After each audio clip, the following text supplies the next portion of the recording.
everybody. This is Vince Miller. Thank you so much for joining me for a new year and a new book of the Bible, the book of Proverbs.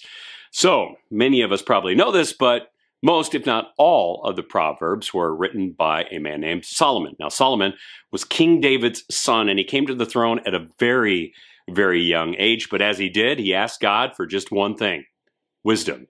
And in doing so, God granted him the wisdom that he longed for, wisdom well beyond his years. And the book of Proverbs is really a collection of some of his sayings, wisdom sayings, written down from him as a father to his sons. And the one that gripped me today in chapter 1 was Proverbs chapter 1, verses 8 and 9. Listen to these words. It reads, "Hear, my son, your father's instruction, and forsake not your mother's teaching, for they are a graceful garland for your head and pendants for your neck."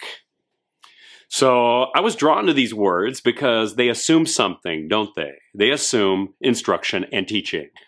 And they assume that this is actually happening in the home of origin, by parents who are investing their time in the most important pupil of all time, their children. However, this really isn't the case much anymore, is it? To a great degree, we have actually handed the instruction and teaching of our children over to professional educators who are the ones instructing our kids today.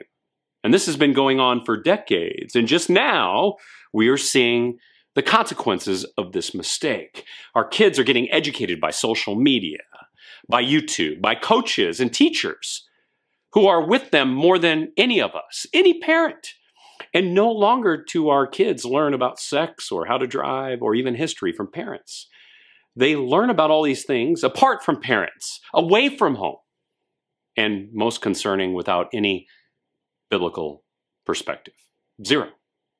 And we actually hope that our kids will somehow find a Christian teacher or a Christian coach or a Christian friend. But this ain't the plan, is it? But there's also something else that's needed here. And Solomon alludes to it.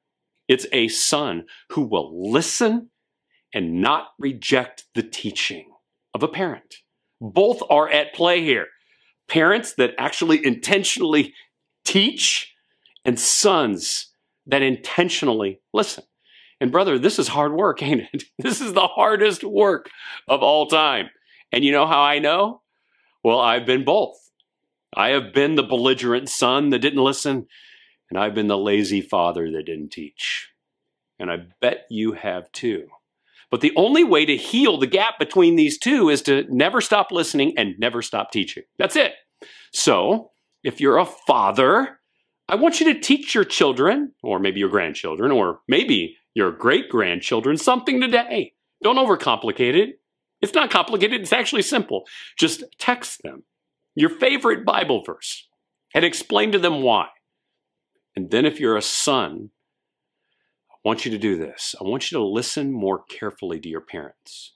Today, ask them a question about how they would handle some situation in your life, and then listen.